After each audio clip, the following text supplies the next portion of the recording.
Greetings, all my fellow YouTube comrades and comradettes.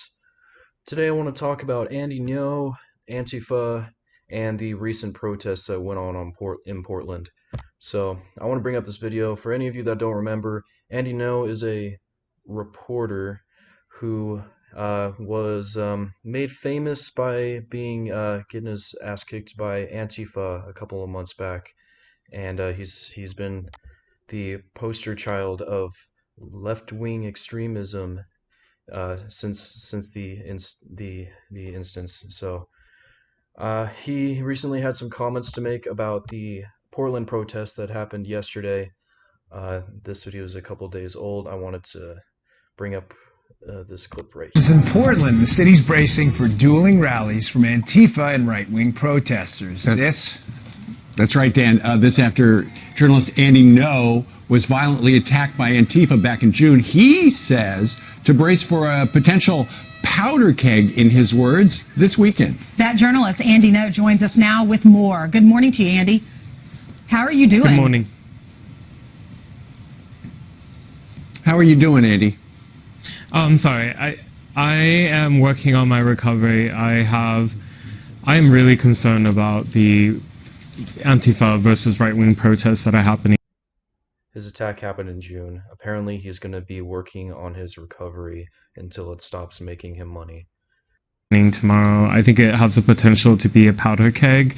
I mean, in Portland, political violence is a banality now. However, the demonstrations tomorrow are looming in the shadows of the recent mass shootings by the far left and the far right ideologues, and So the recent mass shootings by what he calls the far left and far right ideologues.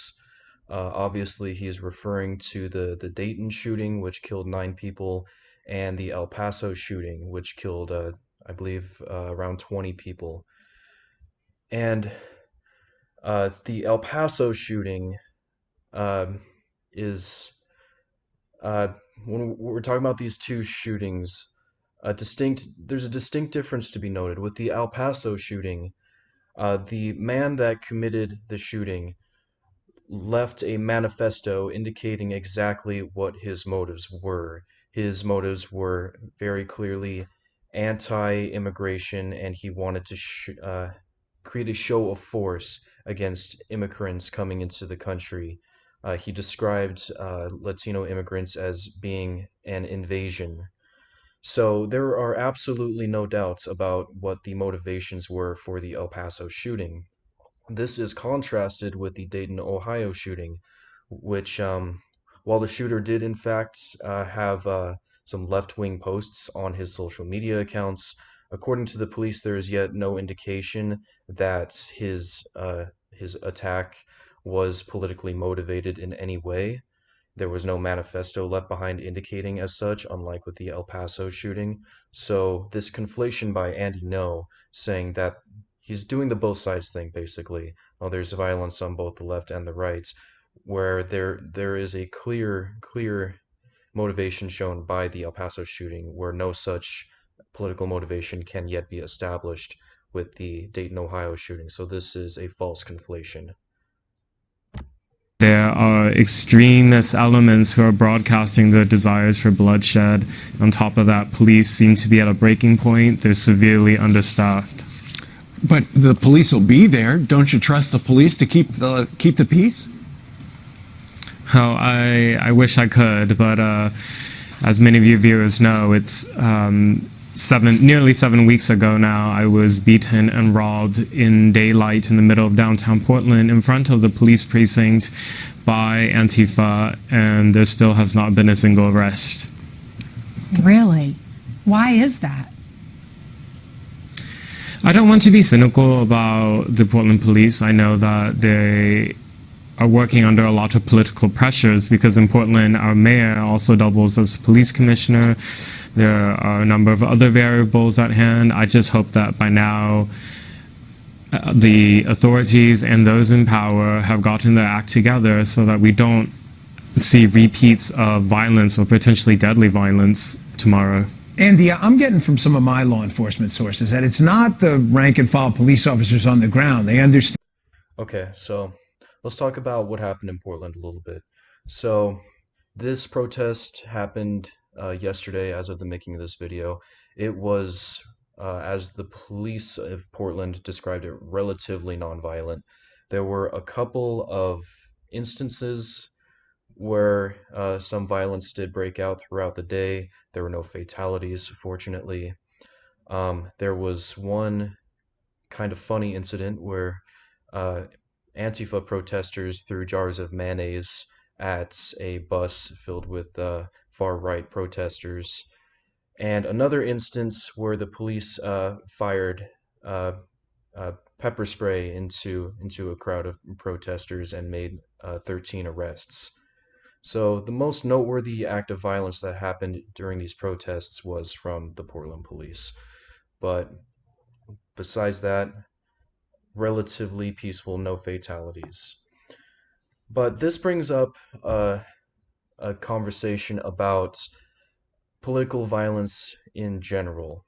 I made a video recently talking about right-wing violence and the fact that according to groups that monitor uh, political violence in the United States, in the year 2018 there were 50 instances of politically motivated violence that resulted in fatalities, and all 50 of them were from right-wing white nationalists or other some groups affiliated with far-right acts of violence. Every single one of them. 2017 had very similar numbers, where far-right violence that resulted in fatalities overwhelmingly made up the majority of terrorist attacks in the United States. And now we've come to 2019, where there have been several instances of far-right and white nationalist violence, the most noteworthy being the El Paso shooting. But if you will listen to the narrative of mainstream media such as Fox News, you could be under the impression that Antifa is the greatest threat to the Western world that we have ever faced, and that these are the real terrorists that we need to be watching out for, in spite of the fact that Antifa has not been responsible for any documented fatalities. They have not killed anyone. The overwhelming, disproportionate amounts of political violence we see in the United States today, particularly fatal violence, is coming from the far right. And along with that, the Portland protests that happened yesterday, Antifa was protesting several different far-right groups in Portland the other day, including in which were the Proud Boys. If you don't know about the Proud Boys, it is a far-right, alt-right group that was co-founded by Gavin McInnes.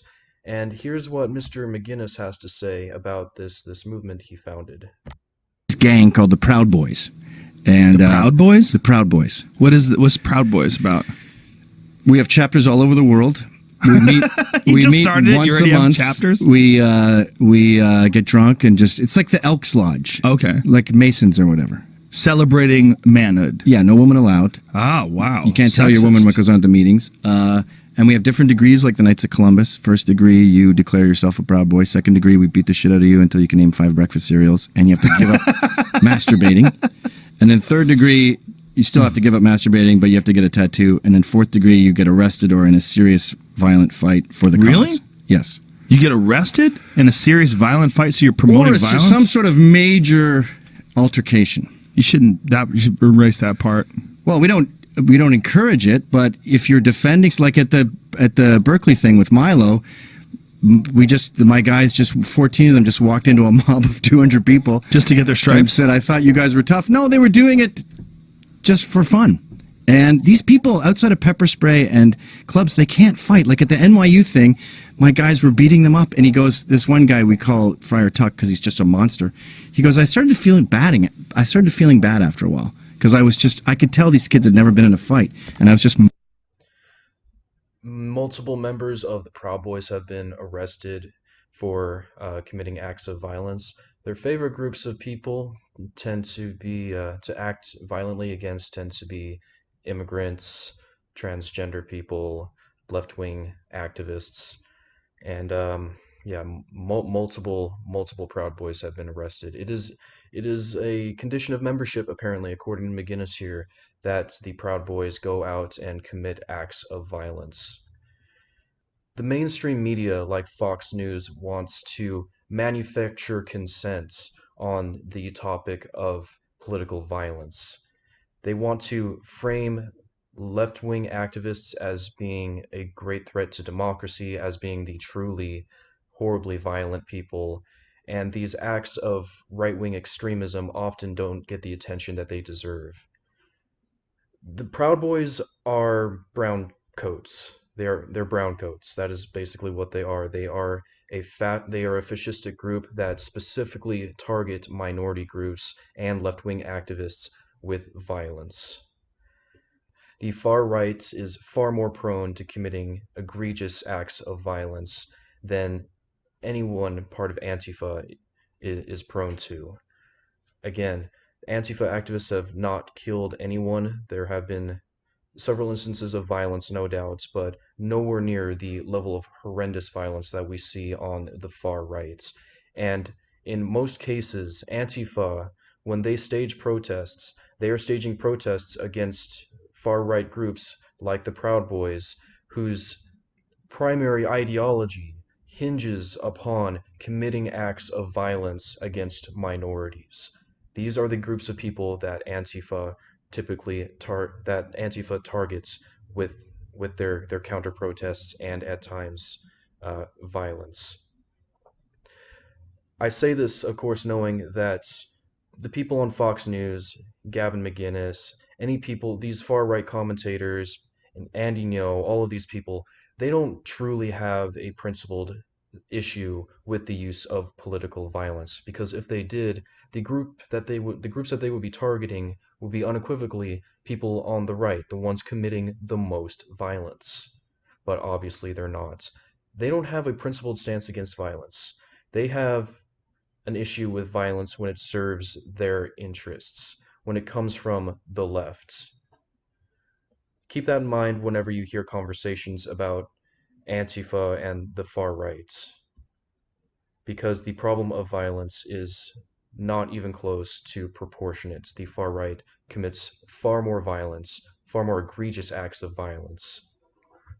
I like to say when I have conversations about this is when the far left commits violence, they break some windows and throw jars of mayonnaise or throw milkshakes.